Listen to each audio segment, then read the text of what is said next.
Muy buenos días, aquí estamos en su programa Lo que pasó. Llegamos a ustedes gracias a las farmacias Medicar, las farmacias de todos los dominicanos. Hoy tenemos un formato diferente en nuestro programa.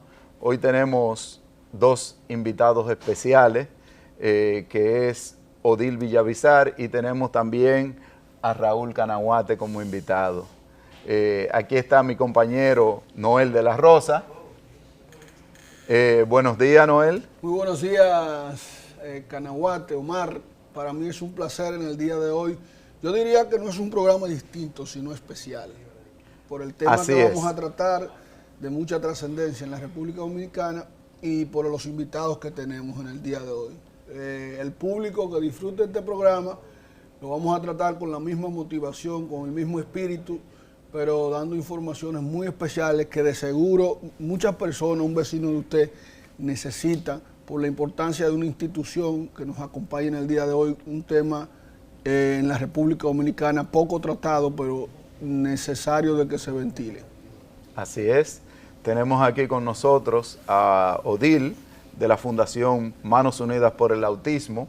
Es la persona quien la dirige, la fundación, y queremos darle la bienvenida a nuestro programa. Buenos días. Muy buenos días, gracias de verdad por la invitación y por tomar este tiempo, ¿verdad?, para pues utilizar esta plataforma para hablar de este tema tan importante que no acontece a todos. El autismo. El autismo. Sí, hay mucho tabú con el tema del autismo. Sí, pero no solamente el autismo, sino también se trata de las personas con habilidades especiales, diferentes.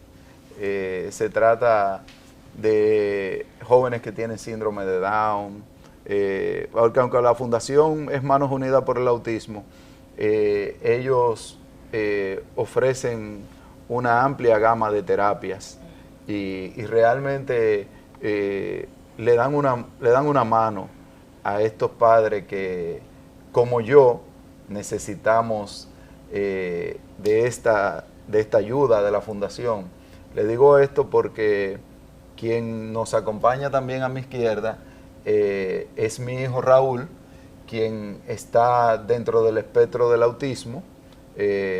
Raúl, buenos días, bienvenido al programa. Gracias. ¿Cómo te sientes? Estoy bien. Bueno, es un placer para nosotros recibirte por acá, Raúl. Sí, a Odil tú la conoces y ahora estás conociendo a Noel de la Rosa, que es mi de la familia de Lo que pasó y amigo de tu padre. ¿Cómo te sientes, Raúl? Bien. Bien, qué bueno, qué bueno. Vamos a entrar en materia entonces. Vamos a entrar en materia con Odil. La institución, Odil, háblanos del origen de la institución. Sí, bueno, la Fundación Manos Unidas por Autismo pues surge por una situación personal. Yo tengo dos hijos. Mis dos hijos ya están grandes, ya 21 y 17 años tienen. Y a raíz de tener yo esa situación con mis hijos y no en ese tiempo no tener opciones para poderle dar el tratamiento que ellos ameritaban, pues entonces decidimos unirnos un grupo de padres que estábamos pasando por la misma situación y organizarnos entonces de manera legal y así fue que surge la Fundación Manos Unidas por Autismo. Ya eso fue como en el 2006 cuando nosotros iniciamos con 14 años. Pero desde el 2012, que es cuando empezamos ya a recibir recursos de parte de la Fundación Quiéreme Como Soy, entonces donde adquirimos el local, donde estamos ubicados ahora, y ya entonces empezamos en el sector de San Jerónimo. Entonces ya a partir de ese tiempo que abrimos las puertas ya de manera formal, para darle un servicio ya más directo a los niños. Nosotros trabajábamos hasta esa fecha con los padres, trabajando la parte de educación, entrenamiento, charlas, talleres, pero ya a partir del 2012-13 es que empezamos ya a ofrecer servicios y terapias de manera directa a los hijos de nuestras familias. O sea, tú tienes una experiencia muy personal que eso te capacita para poder dirigir esta institución. Sí, yo en realidad no doy el servicio, estoy estudiando psicología, sí, ahora, pero no doy el servicio directo a los niños, porque para eso está un personal capacitado, que es el que se encarga de esa parte. Pero yo sí trabajo en lo que es la recaudación de recursos, búsqueda de fondos, en la organización sostenibilidad de la fundación, administración, la parte operativa, el plan estratégico, o sea, toda esa parte, gracias a Dios, pues el Señor me ha ido guiando y me ha llevado como personas capacitadas en el área que me han apoyado a poder gestionar y hacer una buena administración hasta ahora, ¿verdad? ¿Qué estructura tienen ustedes allá? ¿Cuál es puesto? ¿Cuál es el equipo humano que trabaja con ustedes? Nosotros, la fundación se divide en dos áreas, una parte que es la administración, donde cuenta con un personal que trabaja la recepcionista, la asistente de oficina, una administradora o coordinadora general, el personal de limpieza e higiene, contabilidad, o sea, en el equipo, el servicio de mantenimiento. El equipo administrativo somos alrededor de 8 personas. Una parte está fija, o sea, por ello tenemos que pagar TCS y todo eso. Y otra parte está como iguala. Entonces allá viene el equipo terapéutico, que es todo el equipo técnico. Todo el personal que trabaja directamente con los niños. Antes de la pandemia eran 28 terapeutas en diferentes áreas. ¿Para cuántos niños más o menos? Teníamos alrededor de 160 personas con la condición que asistían en diferentes programas individuales y programas grupales. Entonces, al cerrar la fundación, duramos 3 meses suspendidos todos, y después entonces con la apertura, que fue en julio, entonces ya por la misma situación de la pandemia, no podemos ya tener terapias grupales, sino que estamos dando el servicio de manera individual, o sea, un niño, una terapeuta. ¿No se está utilizando entonces las reuniones Zoom y ese tipo de cosas? No funciona. Hay un servicio que se hace virtual, que es el de preparación a la vida adulta, que son los adultos ya mayores de 15 años, que eso lo estamos llevando virtual, pero esta situación virtual, esta metodología, la manera virtual no es... no es muy funcional. No funciona, de verdad, no funciona para los niños con autismo.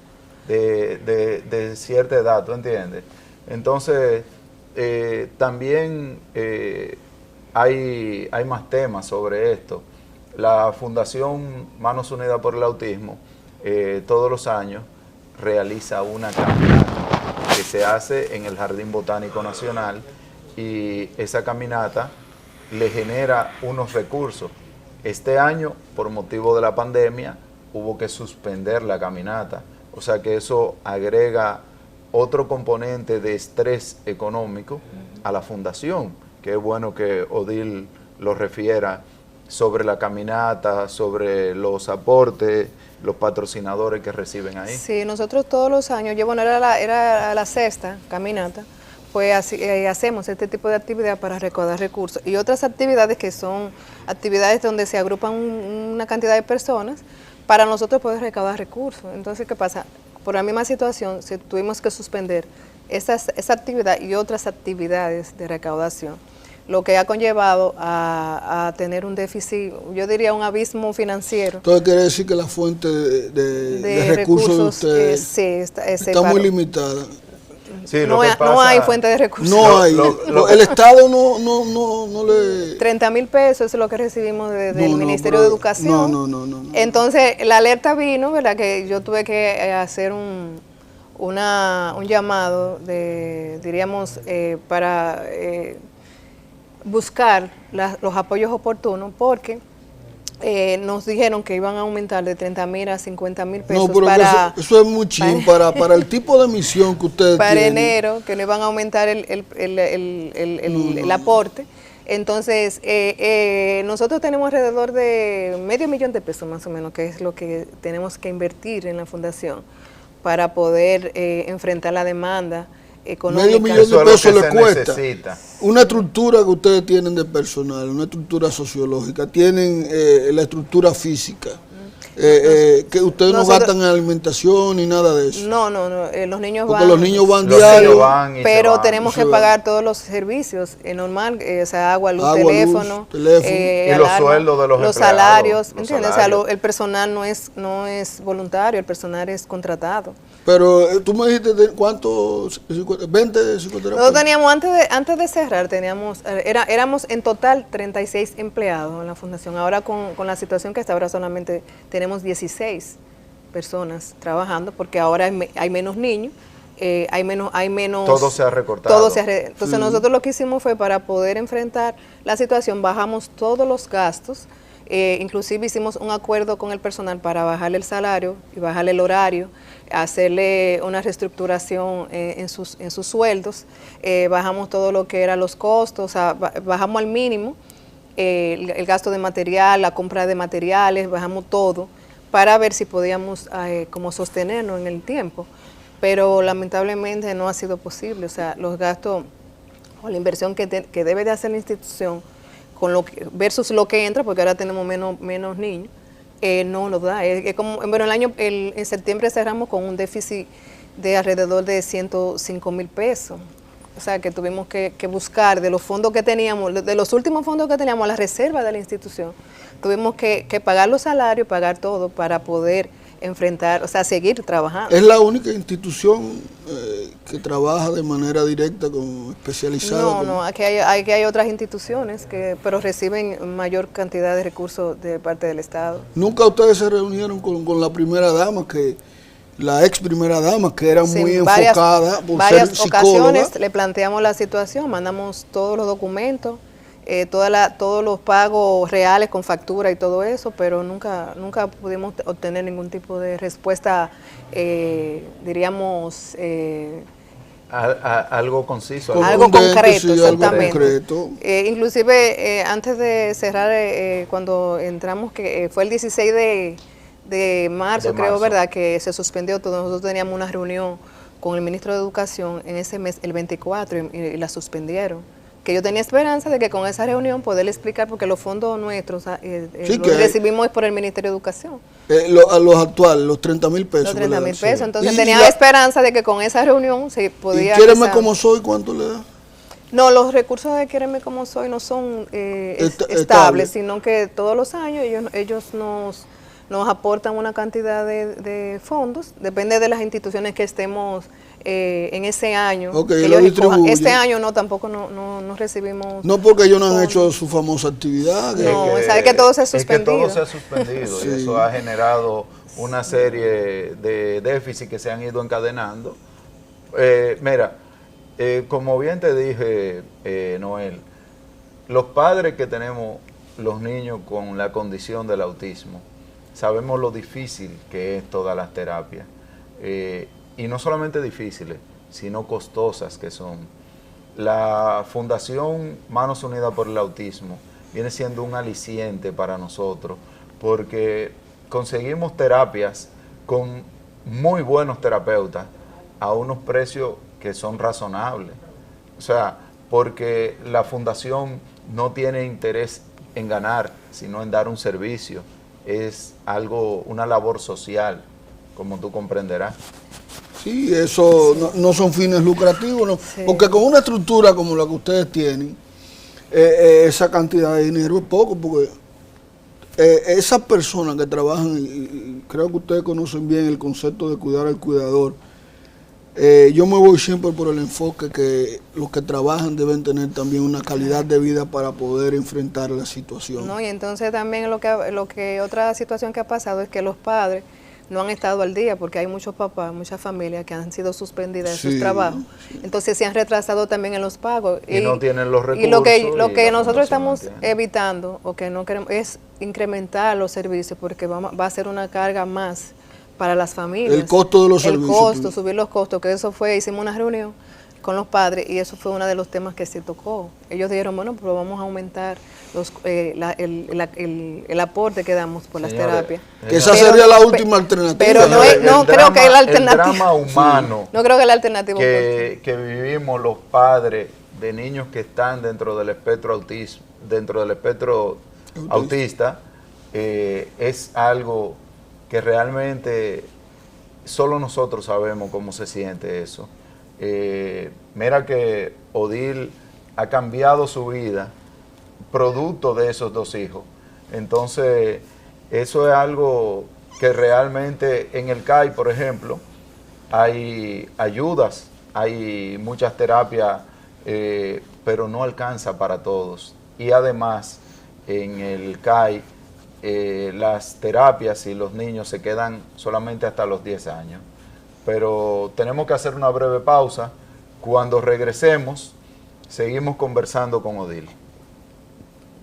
regresamos con su programa Lo que pasó.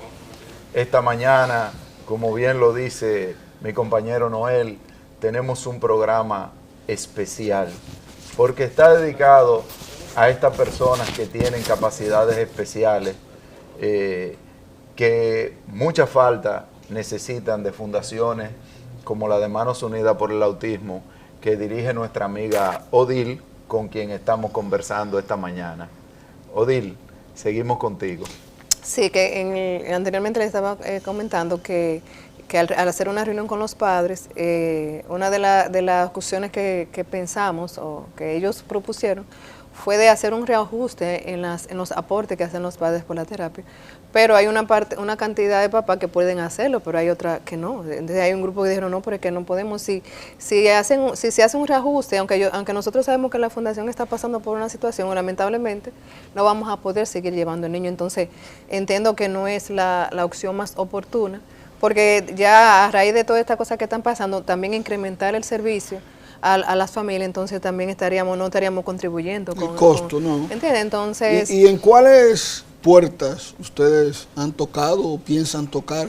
¿Cuáles instituciones, por la naturaleza de tu institución, se deberían tocar?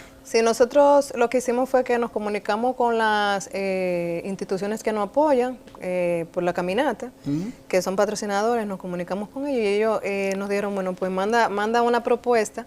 Como no va a haber caminata, porque no creo que la hagamos otra vez ahora en abril, no creo que de aquí a abril haya cambiado mucho la situación actual. Es posible que la situación sí.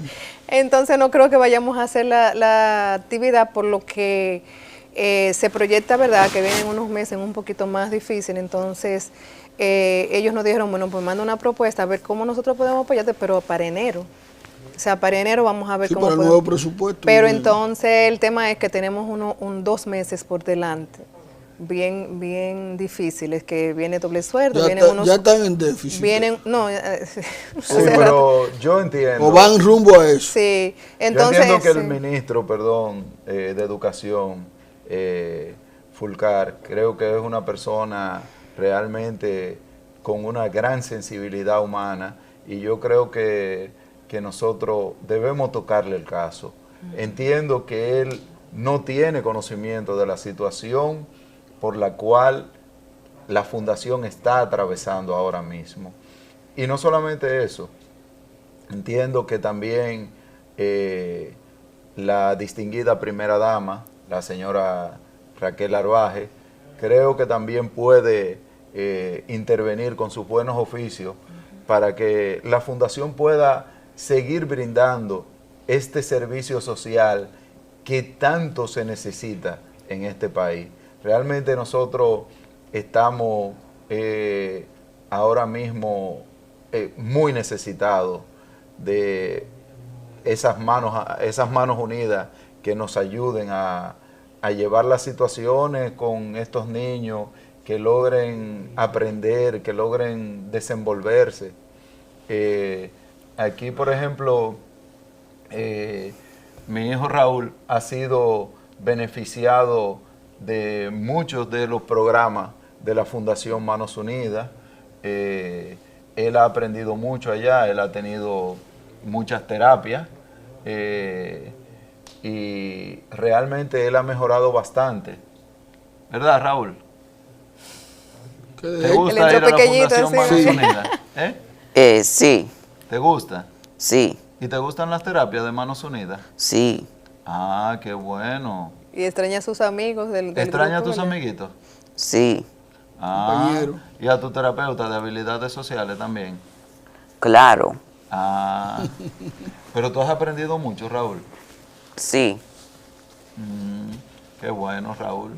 Esta motivación tuya de que sacara a la opinión pública la situación por la que está pasando Manos Unidas, precisamente emana de ese agradecimiento que tú le tienes en función de los resultados que tú has tenido con tu hijo. Así es. Realmente, cuando nosotros tuvimos el diagnóstico de Raúl, nosotros nos dimos cuenta de lo difícil que es enfrentar las situaciones en este país para los padres que tenemos hijos con la condición. Yo siempre recuerdo el caso de una señora que vivía en Neiva y tuvo que emigrar con su familia para acá porque allá no tenía forma de darle ningún tipo de terapia al niño. Eran una pareja de esposos jóvenes con 2 niños.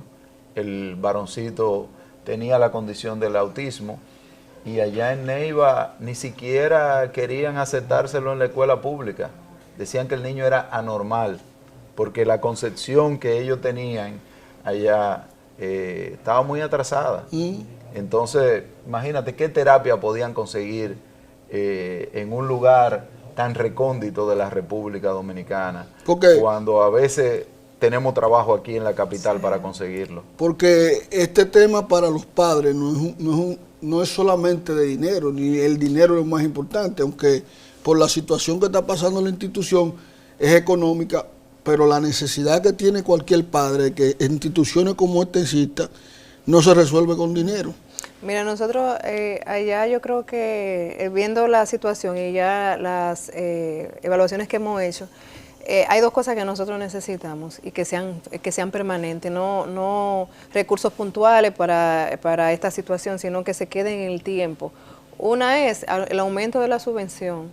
50,000 pesos no son muchos. Y otra cosa es también el nombramiento de nuestro personal. Sí. O sea, que el personal esté nombrado, porque ya si tenemos un buen recurso para pagar los gastos y tenemos un nombramiento o que ellos de alguna manera esos sueldos se paguen, que no tengan que salir de los fondos de los padres, ni que nosotros estemos esperando quincenalmente que todos los padres se pongan al día y con una presión para que paguen, ¿verdad? Para entonces poder nosotros pagar al personal. Si esas 2 cosas se resuelven, inclusive ya la fundación se manejaría de una manera tranquila, con calma. Los padres se le pone una cuota, inclusive entiendo, mucho más accesible. Se apadrinan los niños que no pueden pagar. O sea, hay un sinnúmero de factores que van a influir para que los padres tengamos una mejor calidad de vida, y ese tiempo que yo invierto en preocupación y angustia, lo puedo invertir en otras cosas de beneficio para ellos, porque mis hijos los 2 están ahí. Sí. O sea, mis 2 hijos están ahí, y todo lo que se consigue para los chicos, mis hijos son beneficiarios también, igual que los otros muchachos. Entonces, yo entiendo que es una situación que no se debe de buscar una solución en el momento, sino algo que perdure en el tiempo y que sea sostenible. Porque, o sea, sostenible para la fundación. Y la estructura económica, el presupuesto de ese 4% de educación lo acepta, porque cada año, bueno, estamos en una condición especial, pero cada año ellos tienen un superávit y les sobra muchísimo cuarto, les sobra educación ahora mismo. Bueno, yo entiendo que esa estructura bien de ustedes no le va a saber a nada que ellos hagan esa inversión ahí. No, y también yo tenía la esperanza de que para enero, ¿verdad? El aporte que iba a dar el gobierno iba a ser más. Cuando yo vi esos 50,000 pesos, yo me desplomé. A mí yo duré 3 días con una depresión que yo dije, no, pero sí, pero eso vamos a buscarle una solución. Por eso, pero hay algo que es como yo he explicado desde el principio. El CAI hace un trabajo encomiable. Antes del CAI, el gobierno no tenía prácticamente nada que apoyara a las personas dentro del espectro autista. Pero precisamente porque hay tantas limitaciones, el CAI solamente permanece en los niños hasta los 10 años. Pero el niño, después que cumple 11, 12, 13, sigue estando dentro del espectro autista, porque esa es una condición de por vida.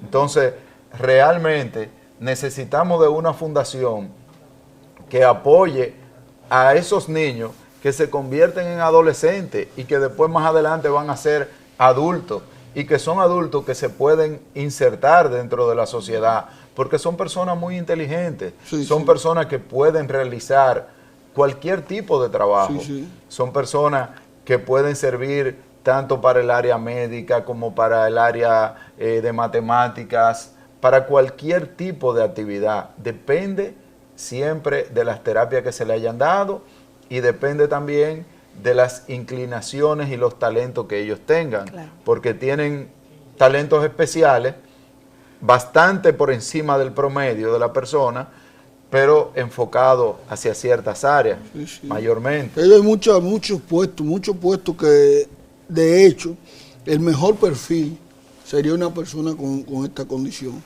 por su nivel de inteligencia y también por su nivel de concentración en algo. Hay otras que naturalmente que tienen que ver con relaciones sociales y eso, que no son tan recomendables, pero hay otras que sí. Sí, hay que lo algunas que necesitan especialidades eso. Sí. que realmente tú como una persona que trabaja dentro de ese ámbito del reclutamiento de personal de empresas importantes del país, tú sabes que el perfil de la persona dentro del espectro Sí, muy bueno para es muy muchas eficiente. posiciones, sí. Sí. Hay posiciones que necesitan personas concentradas, que se enfocan en una tarea Sí. y la pueden hacer muy bien, muy excelente. Sí, y son personas que, por ejemplo, Odil, tu niño más grande tiene 21 años, ¿verdad? Cuéntanos, ¿cómo es él? Bueno, Diego está ahora trabajando conmigo allá en la oficina porque como se suspendió todo, yo le dije a él, bueno, vamos a trabajar conmigo en la oficina para que tú me apoyes. Yo tengo dos personas con autismo. Estudios, vamos a hablar de sus estudios, de Diego. Diego quiere estudiar ingeniería en sistemas. Y ya es bachiller. Ya es bachillerato, ya terminó su bachiller, ya ha trabajado como en 6 empresas como pasante.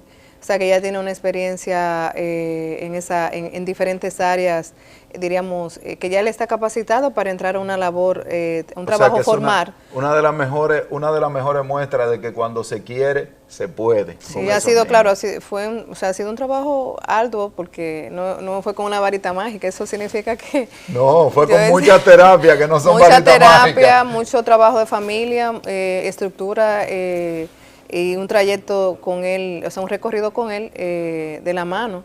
Ahora es que nosotros podemos decir que estamos más tranquilos porque ya ellos son dos adultos y están ya es como que nosotros sembramos en un terreno y ahora es que estamos cosechando. ¿Y qué le podría pasar, a una persona que tenga esa situación, pero que no tenga la educación y no encuentre una institución que lo eduque para tratar adecuadamente eso? Bueno, eso es un grave problema, grave problema para la familia y un retroceso inmenso para la persona que tiene la condición, ya que si la persona no tiene el tratamiento, no tiene las intervenciones adecuadas, pues lo que va a hacer, en vez de avanzar, lo que va a hacer es que va a retroceder. Reciben mucho maltrato a veces porque son incomprendidos. Si los padres no tienen conocimiento de la situación, pues no van a poder manejarlo. Esto es también, no solamente con el niño, también hay que educar a los padres y educar a todo el entorno, o sea, todo el núcleo familiar debe de recibir información de cómo tratar a esa persona, porque una de las condiciones más complejas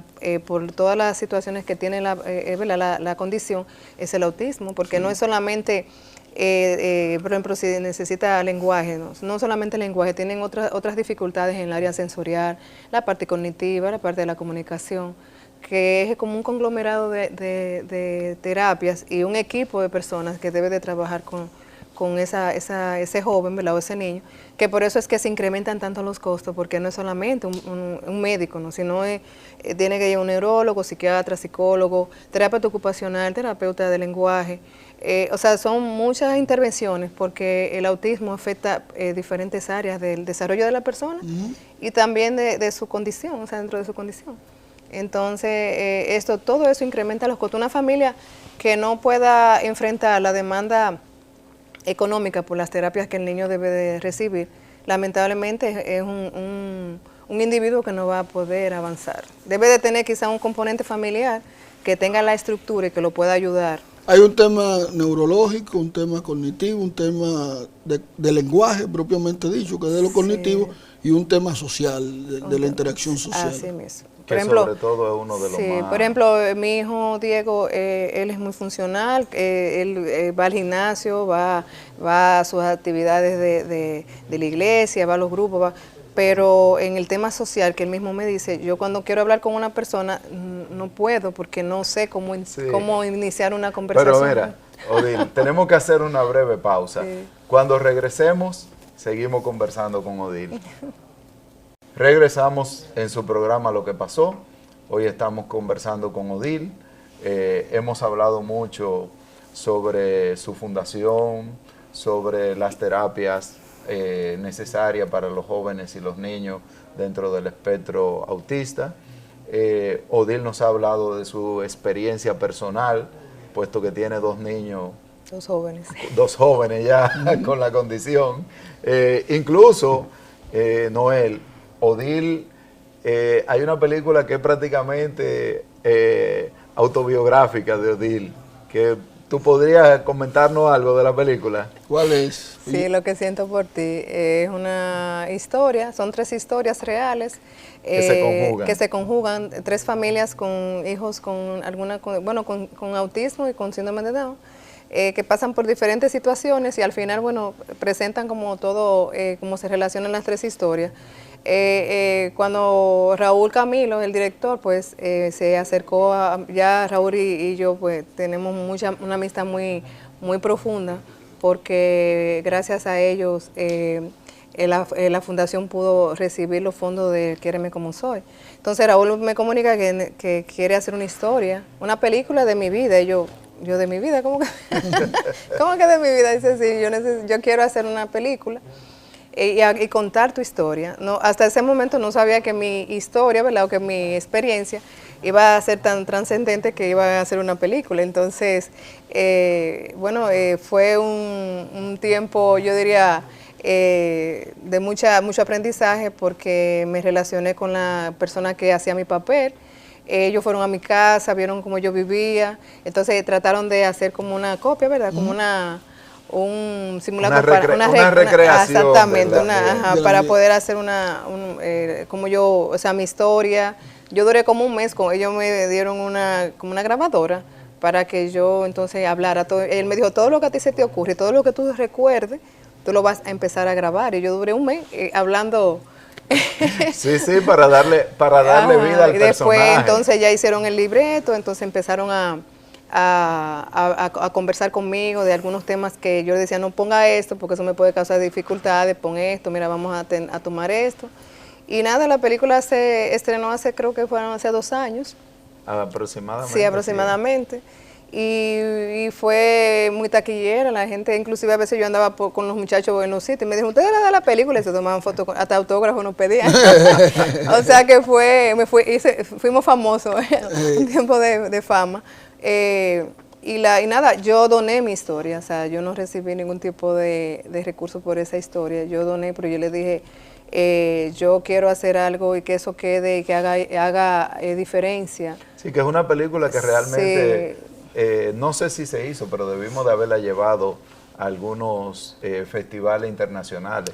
La película tuvo muy buena calidad. Raúl llevó la película a diferentes, inclusive ganó unos premios fuera del país, porque la película es muy emotiva. Yo misma cuando yo me vi, yo dije, yo pasé todo eso. Yo estaba llorando en el cine y yo dije, pero no puede ser.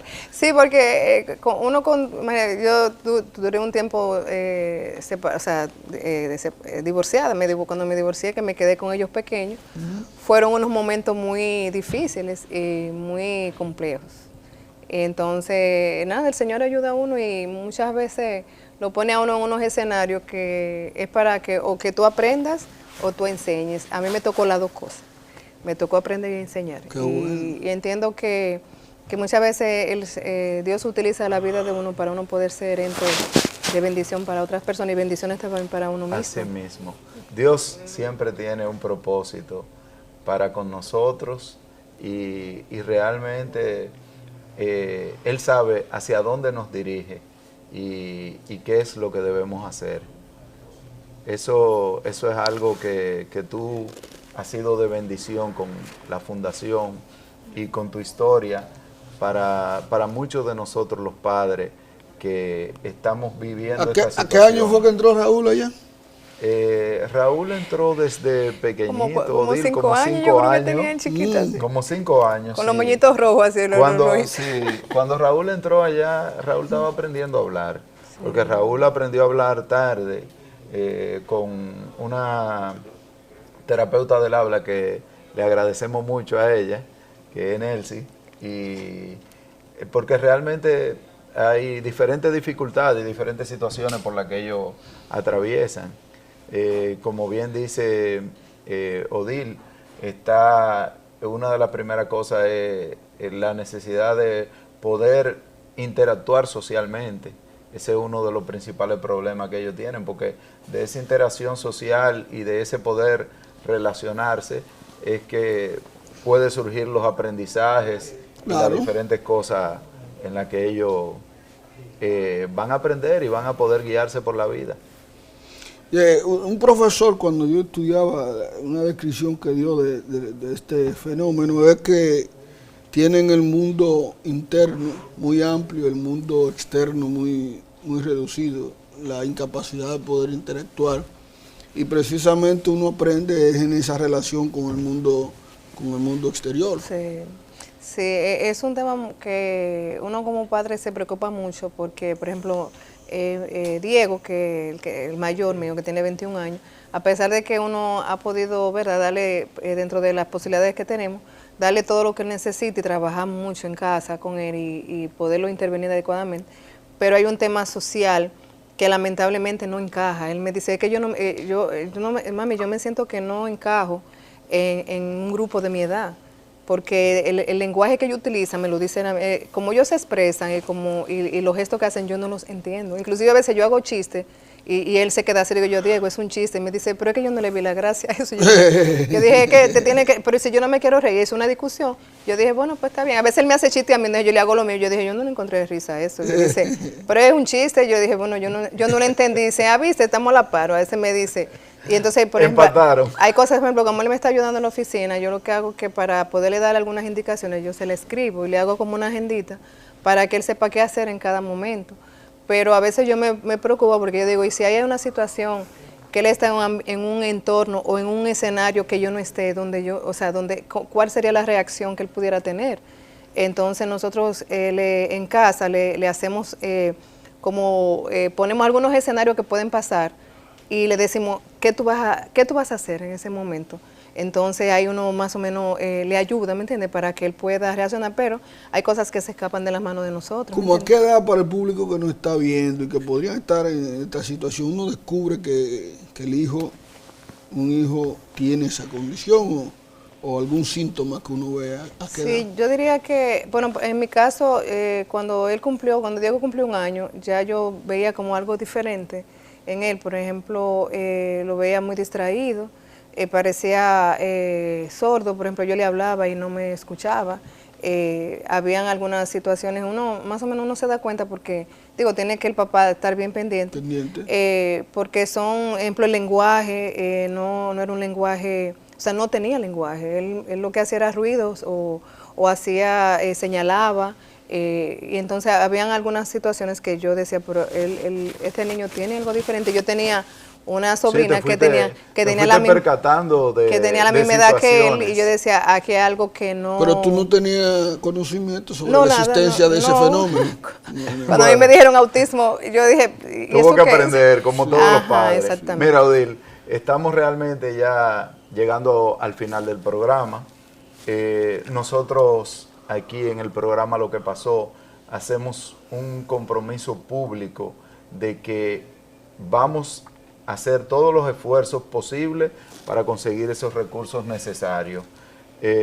Yo quiero que ustedes me permitan que ya que se está terminando, que Raúl sea el que le diga adiós a los televidentes. Despídete de las personas de la televisión, papi.